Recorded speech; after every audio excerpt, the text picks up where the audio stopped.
Здравствуйте, мои дорогие подписчики! Добро пожаловать на наш канал! Не забудьте подписаться на наш канал, чтобы быть в курсе новых видео. Пока прекрасная семья спит со своим сыном, Миран просыпается, сначала ласкает лицо барана и целует Дилана.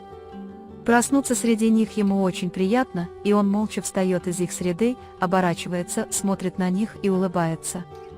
Когда они выходят из комнаты, Беран и Дилан просыпаются от звука двери. Затем, когда они понимают, что Миран встал рядом с ними, на их лицах появляется милая улыбка, они обнимают друг друга и продолжают лежать. Когда Берфин приходит проверить комнату Мирана, она не видит его, и когда она собирается выйти из комнаты, приходит Миран. Когда я говорю ему, что пришел посмотреть на тебя и твоя кровать цела, он говорит: я спал рядом с Мираном Диланом и моим дядей Бараном. Когда Берфин спрашивает, каково было спать с матерью и отцом, Миран отвечает, что было приятно, от Дилана пахло матерью. Когда Берфин говорит, как приятно теперь с ними спать, Миран спрашивает: я не знаю, позволят ли они мне. Берфин говорит: я думаю, им очень понравилась бы эта идея. Однажды утром, когда госпожа Айхан пекла выпечку, и Пек спросила: для кого вы готовите эту выпечку каждый день? Она сказала: конечно, для кого вы будете готовить эту выпечку? Конечно, когда я приду за вами, мы сидим с мамами, и они тебе это отдают. Акиф делится подробностями, которые он узнал, они делят работу и выходят с Кином Кудретом, чтобы узнать больше. Миран очень счастлив завтракать со своими родителями. Тарик видит их издалека, некоторое время смотрит на них, а затем заходит внутрь. Беран протягивает Мирану коробку под столом, чтобы он мог передать ее своей матери. Когда Дилан замечает его, он спрашивает: что ты делаешь? Беран говорит, что мы ничего не смешиваем, и Миран открывает коробку, ставит ее на стол и открывает. Дилан очень радуется, когда видит свои часы в коробке, и говорит: мои часы работают, и так ценно забрать их у тебя, что время остановилось, пока тебя не было. Когда Миран говорит: дядя Баран дал мне это, он чувствует себя плохо, потому что он не может посмотреть на Барана и сказать «отец», и похлопывает Барана по голове, говоря: я тренер, как ему хочется. Потом говорят, что время очень ценно, потому что они нашли Мирана, и мы проведем каждое мгновение красиво, слава Богу. Когда Дилан и Беран держатся за руки, Миран кладет свою руку на их и улыбается. Пока Берфин печет шоколадный торт для Акифа, потому что она любит его, Берфин приходит и шутит с ним, но когда приходит Акиф, Тугба уходит, как будто ей нужно чем-то заняться. Когда Акиф спрашивает: а что ты делаешь, Берфин отвечает: я делаю это для тех, кто любит шоколадный торт, и Акиф очень доволен. Берфин говорит: иди, я дам тебе знать, когда это произойдет. Госпожа Хаджер узнает, что Баран преследует ее, и поручает Тарику решить эту проблему. Затем, когда я оставляю его немного прогуляться и очистить свой разум, приходит Тугба и говорит, что вам звонит мистер Баран. Когда Тарик приходит в комнату и говорит, что вы меня пригласили, Баран говорит ему прийти и сесть, у нас есть информация о тех, кто убил Хасана. Господин Кудрет: Хасан, ваш отец, ведь вы говорите, что вернетесь в Мардин, но сначала нам нужно обеспечить вашу безопасность, сын мой. Когда Тарик спрашивает, кто он отвечает, что стрелком является Баран, но мы пока не выяснили, кто его нанял. Тарик выходит из комнаты и говорит: я сделаю все возможное, чтобы найти это, теперь мне нужно вставать. Он звонит Нуману и говорит ему пойти на встречу с Бараном Агузом и уничтожить его, прежде чем он уйдет. Затем, когда он пришел на кухню, чтобы позвать Гэжу Хасибе, он обнаружил, что Акиф и Берфин одни, и рассердился на Акифа, спрашивая его: что ты здесь делаешь? Тебе здесь нечего делать. Иди работать. Госпожа Акиф: Берфин, спасибо, торт очень вкусный. Кстати, вы не мой адресат, Баран Карабей. Когда она уходит, Тарик злится и говорит, что он дерзок. Дилан нюхает детские вещи Мирана и говорит, что они хорошо пахнут. Затем она вспоминает покупки, которые они делали, когда она была ребенком, и вспоминает, насколько тщательной она была и как они с Бараном хорошо заботились о Миране. Он всегда помнит, как тщательно он ее одевал и какой чувствительной она была. Позже Дилан расстраивался, потому что не смог заставить ее надеть то, что мне нравилось, и мы потратили много времени вместо того, чтобы оставить воспоминания. Миран подходит к нему и показывает детский альбом, который он держит в руке, и говорит: «Я всегда смотрел на этот альбом». Дилан говорит: «Я знаю, ты говорил мне раньше, я тоже хотел посмотреть с тобой». Они начинают вместе смотреть на него и рассказывать ему о тех временах, когда он был в утробе матери, и о том, как они всегда о нем заботились. Пока он одну за другой расспрашивает обо всех картинках, Дилан с большим удовольствием и не уставая ему все рассказывает. Мать и сын выглядят очень счастливыми, проводя время одни. Госпожа Айхан и господин Кудрет снова встречаются на пляже и говорят об Акифе и Берфине. Господин Кудрет объясняет, что Акиф и Берфин немного напугали его, когда открылись ему.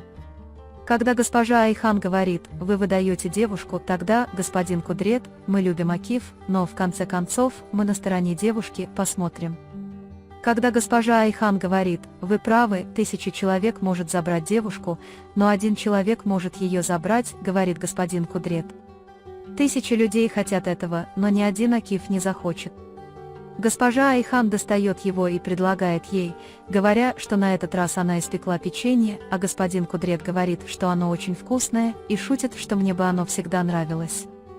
Пока госпожа Хасиби работала на кухне, пришла Дилан и сказала: «Я подумала, что приготовлю для Мирана красивую тарелку с фруктами». Когда госпожа Хасиби говорит: «Мне бы хотелось это подготовить», она отвечает: «Нет, Дилан, для меня это такое большое удовольствие, что я не могу это объяснить». В тот момент, когда госпожа Азади приходит за водой, чтобы выпить лекарство, она спрашивает, стоит ли мне приготовить ее для вас, но госпожа Азади говорит: «У меня болит живот, спасибо, дочь». Когда Дилан начинает готовить, он хочет очистить айву. Когда госпожа Хаасиби говорит: «Мисс Дилан, моя дочь Чинар не может есть айву», она застревает у нее в горле. Дилан расстраивается, потому что я, конечно, не могу. «Знай моего сына». Госпожа Хасиби говорит: «Извините, я сделала что-то не так». Дилан говорит: «Нет-нет, ты прав, ты молодец, конечно, ты должен мне сказать». Когда госпожа Азади говорит: «Не беспокойтесь об этом», Дилан говорит: «Я опаздываю на все, что касается моего Мирана». Когда глаза Дилан наполняются грустью, госпожа Азади говорит: «У тебя будет еще много первых дел, и я надеюсь, что ты и ее отец будете с ней». Она говорит: «Надеюсь, ты прольешь слезы и подумаешь о хорошем. Раз и будьте счастливы». Когда Дилан говорит: «Спасибо, мама Азади, ты напомнила мне, что с нашим сыном у нас будет еще много воспоминаний», госпожа Азади говорит: «Спасибо, дочь моя, ты делаешь все прекрасным». Когда баран приходит к Агузу, выкручивает руку и спрашивает: «Кто тебя нанял?», Агуз отвечает: «Мы никогда не встречались лицом к лицу, мы всегда разговаривали по телефону». Баран спрашивает: «Поговори со мной, кто был этот человек?». Когда Агуз говорит, что она была женщиной, а не мужчиной, баран удивляется, женщина ли она. Когда Нуман звонит Тарику и говорит ему, что не может с этим справиться, Тарик очень злится. Когда госпожа Хаджер приходит к ней и говорит, что Нуман не справится с этой работой, госпожа Хаджер говорит: «А нет, если он заговорит, мы сгорим», и спрашивает, ушел ли баран. Он говорит, что Тарика больше нет. Когда баран спрашивает, кто эта женщина, Агуз отвечает: «Нет, 5 фрикаделек за 3 цента». Он говорит: «Если тебе нужна информация, ты должен открыть рот, ты вождь огромного племени». Охранник и уходит, не сказав, говоря, что встреча окончена. Когда баран приходит в особняк, он сообщает Акифу, Тарику и Кудрету, что узнал, что киллером наняла женщина. Когда спрашивают, почему он не разговаривает, он говорит, что хочет денег, но я не буду кланяться этому человеку, я найду другой способ сделать это. Когда все уходят и Тарик говорит, что хочет поговорить с бараном о Чинаре, баран говорит, что моего сына зовут Миран.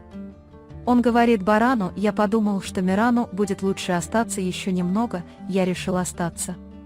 Пока господин Кудрет и Берфин болтали, Берфин сказал моей матери: «Однажды я обязательно завоюю ее сердце». Когда господин Кудрет сказал: «Конечно, госпожа Хаджер однажды согласится на контракт». Когда Берфин говорит: «Ваша поддержка очень важна для меня», господин Кудрет всегда говорит: «Дитя мое». Госпожа Хаджер говорит, что если вы не будете наблюдать за ними тайно, не называть их дядей и не обнимать их, я потеряю своих детей одного за другим. Пока Баран говорит, кто эта женщина, Акиф его не слышит, и когда Баран Акиф спрашивает, ты здесь, он говорит, что ты сказал. Когда Баран говорит, я говорил о том, чтобы пойти на матч на выходных, а Акиф спрашивает, на матч или когда, Баран смеется и спрашивает Акиф, ты влюблен, брат? Когда Акиф говорит, да, брат, я влюблен, Баран обнимает его и поздравляет. Когда он спрашивает, кто эта счастливица, Акиф отвечает, что она Берфин, но не пойми меня неправильно, у него тоже серьезные намерения. Баран, я вообще ничего не понимаю, желает моему брату добра. Пока Тарик думал, что он не смог оценить те годы, и что если бы он это сделал, все было бы совсем иначе, Берфин приходит к нему с кофе в руке и садится рядом с ним. Пока Берфин обдумывал, как поговорить, Тарик сказал, ты собираешься говорить о том, что произошло сегодня. Может быть, я был немного резок, но я не очень доверяю Акифу, и с этого момента ты будешь держаться от него подальше. Берфин говорит, брат, я не ожидал это услышать.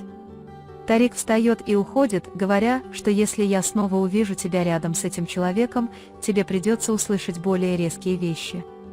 Пока Баран Дилан вяжет, он приходит к вам и говорит, как приятно, что вы вяжете новые вещи, а у нашего сына с нами этот мир совсем другой. Когда Дилан говорит, что мы сегодня просмотрели наш семейный альбом, Бэрон спрашивает, так ли он сказал. Когда Дилан говорит, что ему было очень любопытно и он расспрашивал обо всем по порядку, Бэрон говорит, интересно, с чего ты начал? Дилан говорит ему, что он рассказывал ему каждое мгновение одно за другим. Когда Бэрон говорит, мы снова узнаем о нашем сыне, будем путешествовать, сделаем много фотографий, снова запишем альбом, Дилан спрашивает, так чего же мы ждем? Когда Баран спрашивает, какой у него праздник, Дилан отвечает, да, а когда он говорит, например, о празднике в лесу, Баран говорит, мне бы хотелось сходить куда-нибудь с тобой завтра, так приятно даже мечтать туда поехать, тогда Дилан внезапно слышит гром и пугается. Бэрон обнимает его и говорит, не бойся. Пока Миран носил молоко из кухни, он уронил свой стакан, и он разбился. Госпожа Хаджер пришла и разозлилась, сказав, «Посмотрите на меня, господин Чинар, гуляя по ночам, Миран кричит, мой. Зовут Миран». Когда госпожа Хаджер говорит, что у тебя слишком длинный язык, Миран убегает в свою комнату. Пока Миран от страха обнимает свое одеяло в своей комнате, Дилан и Бэрон думают, что он может испугаться и прийти к нему. Когда Миран говорит, что я боюсь, Бэрон говорит, я лев, не бойся, папочка, не бойся. Дилан говорит, смотри, мы здесь, мы с тобой, не надо бояться, иди, он тебя обнимает и говорит, что сейчас пройдет, не бойся, ладно. Бэрон наблюдает за ними с любовью. Когда Бэрон собирался пойти за водой, Дилан попытался это сделать, и Миран крикнул, мама, не уходи, и Бэрон очень счастливы и шокированы одновременно. И когда они улыбаются друг другу, серия заканчивается. Вы можете поделиться своим ценным мнением в разделе комментариев. Не забудьте подписаться и включить уведомления, чтобы увидеть больше видео. Увидимся в следующем видео. Береги себя. До свидания.